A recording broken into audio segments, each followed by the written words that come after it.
Hello and greetings from the roof of my house in Kathmandu, Nepal. Mark and I and our youngest daughter moved here almost 2 months ago. We're on the roof of the world, literally. Tammy Fleming asked me to share for a couple of minutes on the ministry of Jesus to the poor, especially as it pertains to women. When you look at the life of Jesus, there was no separation between his ministry to the lost and his ministry to the poor or the sick. Jesus had a very, very holistic approach to the ministry. Everything was one. He preached what I call the full gospel. If you look at the life of Jesus, one day in the life of Jesus, starting, for example, at the end of chapter 1 in the book of Mark, when Jesus got up early in the morning in verse 35 to go and pray, and then you follow him through chapter 2 and parts of chapter 3, and you see Jesus after praying, going into the towns and preaching and teaching, but also healing. Jesus would go somewhere and teach a lesson, and then someone would come up to him that needed healing, and Jesus would stop whatever he was doing and heal. He would serve the poor, he would serve the widows and the orphans and the children, as well as teach amazing sermons along the way.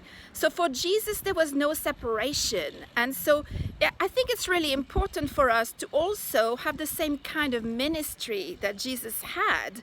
And as women, I think we have a special responsibility, because for some reason, God created us with a special gift, with a special talent for compassion and empathy. And, I'm not trying to generalize here. Obviously, many men also have that gift. But I think overall, from what I've observed in my almost 40 years as a disciple, is that women have a natural gift for empathy, for compassion, for feeling and noticing needs around them. You'll sit in a meeting, for example, and brothers are bringing up ideas and plans and schedules, and then a sister will raise her hand and say, wait a minute, did we think about this need? Have we considered that issue? And women tend to be very perceptive when it comes to needs of a not just spiritual nature, but also physical, mental, emotional nature.